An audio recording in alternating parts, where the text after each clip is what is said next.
Peggy 12. I've been interested in the post-apocalyptic genre since I was a kid, you know, with the 80s nuclear scare and whatnot.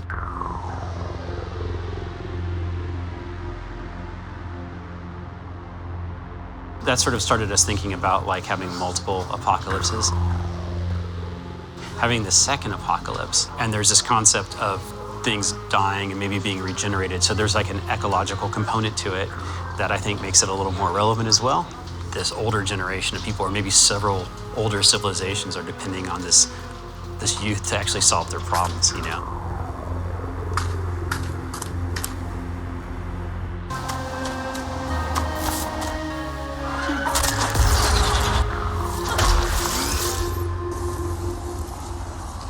But also, it left more room for the mutations to be the star of the show visually and emphasize where the power was.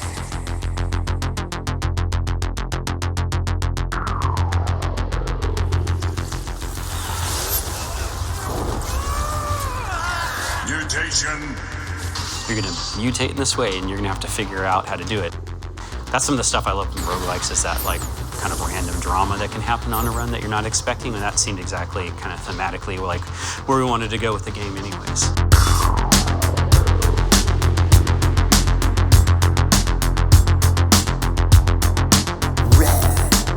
The game with so many interchanging parts, the character that's mutating, all these different possibilities. Had some mutations that were underpowered, and then we went too far in the other direction, made them overpowered, and then we're pulling it back slowly. And we slowed Firearm down after we slowed Exobrain down, so I can look at it. I just compare the two. I seemed much more effective with it than Firearm. So you were unhappy that you were effective? It felt OP compared to Firearm. Talk about errors we left in the game, bugs we didn't fix. There's some fun ones in there. I hope when you told the Fine 2-player folks what your biggest contribution to the team was, it was in finding exploits. He's like, yeah, you could just roll through people with this thing engaged and kill the bosses in 2 hits. We're like, well, why didn't you tell us? I don't really think it's exploiting. Exploits, and then we're trying to tamp those down, or in some cases, allow them because they're fun and it's a random game, so. We had like that sort of customization happening, which took a while to get right. Oh, my level up test. It's just randomly pressing buttons, or it's pretending to press buttons, while at the same time, so it's like right now it's randomly activated the Chronobellum, and every few seconds it's getting a new level. So we're leveling up to max really quickly. Like, yeah, he just activated Chronobellum Hyperspeed. Yeah. So this has been a pretty good test. I kept it running for hours at a time. You just have to sit here and watch this? Well, if I come back after a few hours and it's crashed, that's a problem. Otherwise, no, it's okay. It's also pretty cool to see like all the mutations just going on and activating.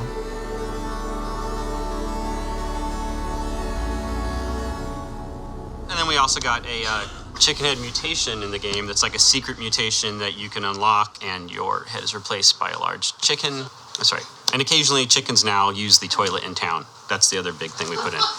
If chickens started using toilets, we'd probably stop eating them. Makes you think, huh? That's right. Okay. Yeah. Okay. Anyway, that sounds fantastic. For a lot of the mutations that we did, we were looking at like Cronenberg stuff, or like 80s practical effects, puppetry and stuff. But also one toy that kept coming up was the Mad Balls toy that is just like, for some reason, really inspiring to everybody. The symbiote became like really relatable because he's got a face and he can emote and everything. I like the old, really wrinkly one. I was like, but it would never reach for a camera. So it was like a really good opportunity to make something that's really appealing and funny.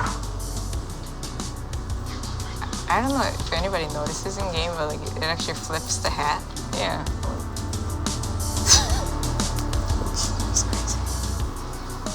So when it comes time for the player to mutate, we just swap out whatever head he might have or legs they might have.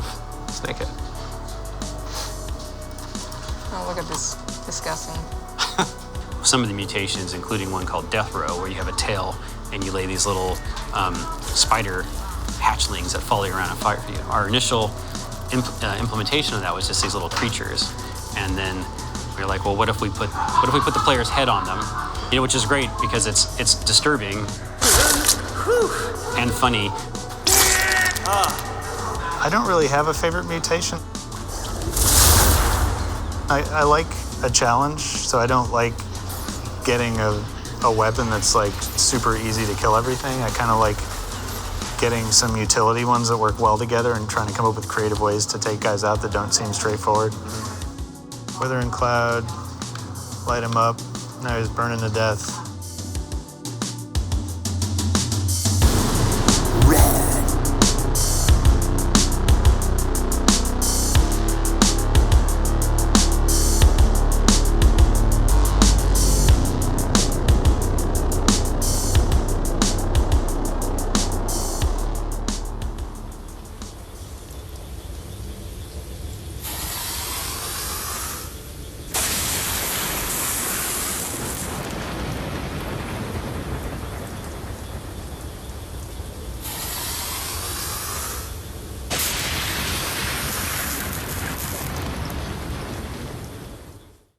PS4 for the players.